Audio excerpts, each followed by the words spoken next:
இடங்கழி நாயனார். இவர் பிறந்தது முக்தியானது கொடும்பாளூர். மணப்பாறையிலேருந்து 5 கிலோமீட்டர், விராலிமலையிலேருந்து 6 கிலோமீட்டர், புதுக்கோட்டையிலேருந்து 36 கிலோமீட்டர். இவர் ஒரு சிற்றரசன். இவர் ஆண்டு கொண்டிருந்த நாடு கோநாடு, அதன் தலைநகரம் கொடும்பாளூர். அரண்மனையில் பெரிய களஞ்சியம், நெற்கள் நிரப்பி வைக்கப்பட்டிருக்கும். சிவனந்தன்கிற சிவனடியார் உள்ள புகுந்து அந்த நெல்லை திருடி மூட்டைகளாக வெளியே கொண்டு வரார். என்ன காரணம்? அன்னம்பாலிப்பு நடத்துவதற்காக, நல்ல காரணத்திற்காக.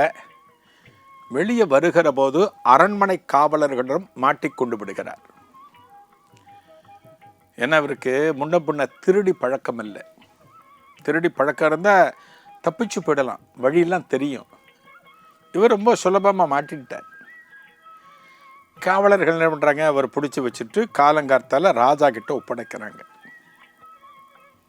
ராஜா யார்? இடங்கழி நாயனார் பார்க்குறார். இந்த சிவனந்தனை பார்க்குறார். நெற்றியில் திருநூறு இருக்குது, கழுத்தில் ருத்ராட்சம் இருக்குது. சிவனடியார் போல் காணப்படுகிறார். இவர் திருடினாரா? நமது தேசத்தில் திருடக்கூடியவர்கள் இருக்கிறார்களா? ஆச்சரியம் பாருங்க. அப்படின்னா அந்த காலத்தில் திருடங்கிற கான்செப்டே கிடையாது. இன்னொருத்தனோட பொருளை அபகரிக்கணும் அப்படிங்கிற எண்ணமே யாருக்குமே இல்லை அந்த காலத்தில். எல்லாரும் வசதியாக இருந்தாங்க, எல்லாரும் நல்ல மனசோடு இருந்தாங்க. நல்ல மனசு யாருக்கு கிடைக்கிறதோ எல்லாரும் நல்லா இருப்பாங்க. இங்கே பாருங்க, ராஜா என்ன பண்ணுறாரு, இடங்கழி நாயனார் அவரை பார்த்துட்டு, நீங்களா இந்த களஞ்சியத்துக்குள்ளே வந்து நெல்லை திருடிட்டு போனீங்க, ஒரு சிவனடியாராக காணப்படுகிறீர்களே, என்ன காரணம்னு கேட்ட உடனே அவர் சொல்கிறாராம், நான் அன்னம்பாலிப்பு தொடர்ந்து நடத்திட்டு இருக்கேன். நான் எல்லாம் செலவு பண்ணி என்கிட்ட இருந்த கையிருப்பு அனைத்தும் கரைந்து விட்டது. இந்த அன்னம்பாலிப்புக்காக கொஞ்சம் நெல்லை திருடிட்டு போகலான்னு நான் வந்தேன். நான் மாட்டிக்கிட்டேன். எனக்கு என்ன தண்டனையோ கொடுங்கள் அப்படிங்கிறார். இப்போ சொல்கிறாராம், யார்? இடங்கழி நாயனார் சொல்கிறாராம், ஒரு நல்ல காரியத்திற்கு எனது களஞ்சியத்தில் இருக்கக்கூடிய நெல் பயன்படாமல் போனால் அதனால் எனக்கு என்ன பயன்? நீங்கள் எடுத்தது ஒரு நல்ல காரியத்திற்காக, அன்னம்பாலிப்புக்காக. அதை நான் செஞ்சா என்ன? எனது தேசத்தில் வசிக்கிற நீங்கள் செய்தால் என்ன? நீங்கள் செஞ்சா என்ன? அதாவது இப்படிப்பட்ட ஒரு நிலை உங்களுக்கு வந்திருக்கிறதேன்னு நான் கவலைப்படுகிறேன் அப்படின்னு அரியாசனத்தில் இருந்து எழுந்து வந்து இவருக்கு நமஸ்காரம் பண்றான்.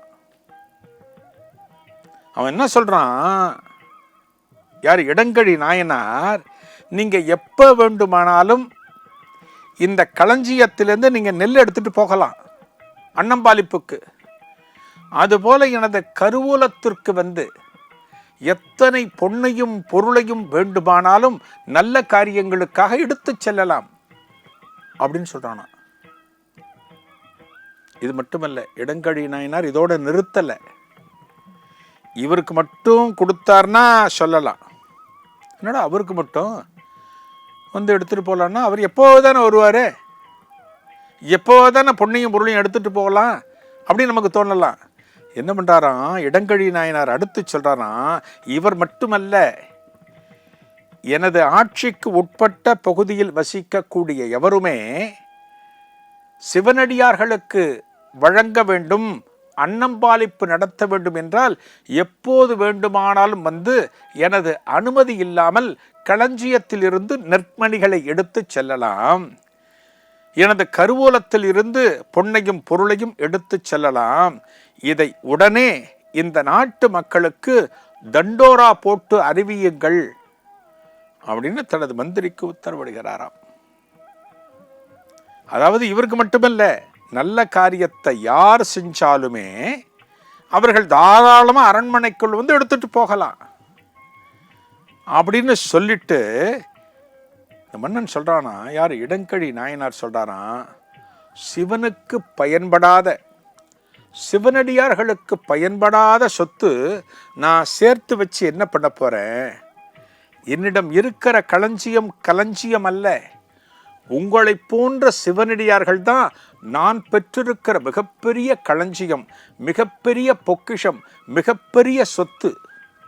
இத்தகைய சிவனடியார்கள் உங்களை போன்றவர்கள் யார்? சிவனந்தனை பார்த்துட்டு சொல்றார், எனது தேசத்தில் இருக்கின்ற காரணத்தினால்தான் இந்த தேசத்தில் ஆட்சி சிறப்பாக நடக்கிறது, மழையும் சரியாக பொழிகிறது, விவசாயமும் சிறந்து விளங்குகிறது.